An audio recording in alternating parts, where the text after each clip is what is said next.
এই হামলার পিছে, এই গুলির পিছে যারা দোষী তাদেরকে অবশ্যই আগামী 24 ঘন্টার মধ্যে তাদেরকে গ্রেফতার করতে হবে, প্রদান করুন। এবং আমরা যারা গণ অভ্যুত্থানে ছিলাম আমরা সকলে যাতে ঐক্যবদ্ধ হই। সরকার সবসময় আমরা দেখছি যে এই সরকার জননিরাপত্তার প্রশ্নে সবসময় একটা দুর্বল ভূমিকা নিয়েছে। আওয়ামী লীগ প্রশ্ন বলেন, আমরা প্রত্যেকটা বিষয় কিন্তু ছাত্র জনতা মাঠে নেমে ঠেকিয়েছে। ছাত্র জনতা তার দায়িত্ব অবশ্যই পালন করবে, কিন্তু সরকারকে আমরা বলবো এটা আমরা লাস্ট চান্স দিচ্ছি।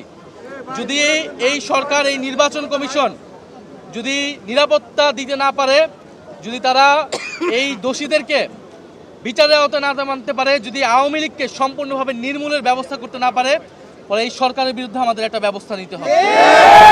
আজকে খুবই কষ্ট নিয়ে আপনাদের সামনে দাঁড়াতে হচ্ছে। আমরা ঢাকা মেডিকেলে আজকে এসেছি আমাদের জুলাই গণ অভ্যুত্থানের সহযোদ্ধা তরুণ নেতা শরীফ ওসমান হাদী, যিনি ঢাকা ৮ থেকে স্বতন্ত্র এমপি পদপ্রার্থী ছিলেন, যিনি তার নির্বাচনী প্রচারণার সময় গুলিবিদ্ধ হয়েছেন সন্ত্রাসীদের দ্বারা, আততায়ীদের দ্বারা।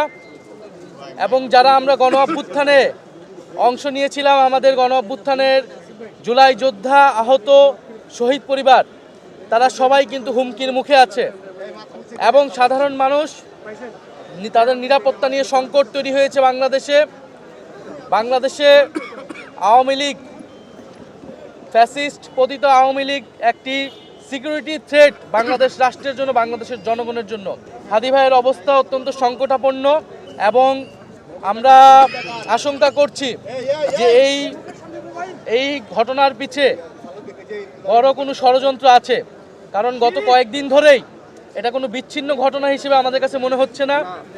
এটা পুরো বাংলাদেশকে অস্থিতিশীল করার যে অপচেষ্টা 5ই আগস্টের পর থেকে শুরু হয়েছিল এবং বারবার ছাত্র জনতা যা প্রতিরোধ করেছে, সেই একটি ঘটনার এটা একটা ধারাবাহিকতা। ইনশাল্লাহ আমরা আবারও প্রতিরোধ করব। আমরা শরীফ ওসমান হাদী ভাইয়ের সাথে আছি। ওনার যে জুলাইয়ের স্পিরিট, আমাদের সেই স্পিরিট আমরা প্রত্যেকে ধারণ করি।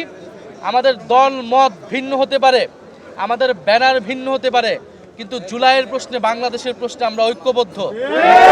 আমরা জুলাই বিপ্লবীদের প্রতি আহ্বান জানাই, আমরা ফ্যাসিবাদ বিরোধী সকল রাজনৈতিক পক্ষের প্রতি আহ্বান জানাই, ঐক্যবদ্ধ হন। আমরা ঐক্যের ডাক দিচ্ছি, আহ্বান জানাচ্ছি। এবং এই ষড়যন্ত্রের পিছে, এই হামলার পিছে, এই গুলির পিছে যারা দোষী তাদেরকে অবশ্যই আগামী 24 ঘন্টার মধ্যে তাদেরকে গ্রেফতার করতে হবে। এই স্বরাষ্ট্র উপদেষ্টাকে গ্রেফতার করতে হবে, নির্বাচন কমিশনকে তার জবাব দিতে হবে, বাংলাদেশের প্রতিটি নাগরিকদের এবং জুলাই যোদ্ধাদের নিরাপত্তা নিশ্চিত করতে হবে। আমরা আজকে রাত থেকে মাঠে থাকব এবং যেখানে আমরা ফ্যাসিবাদীদের ষড়যন্ত্র দেখব, আমরা সেটা প্রতিহত করব।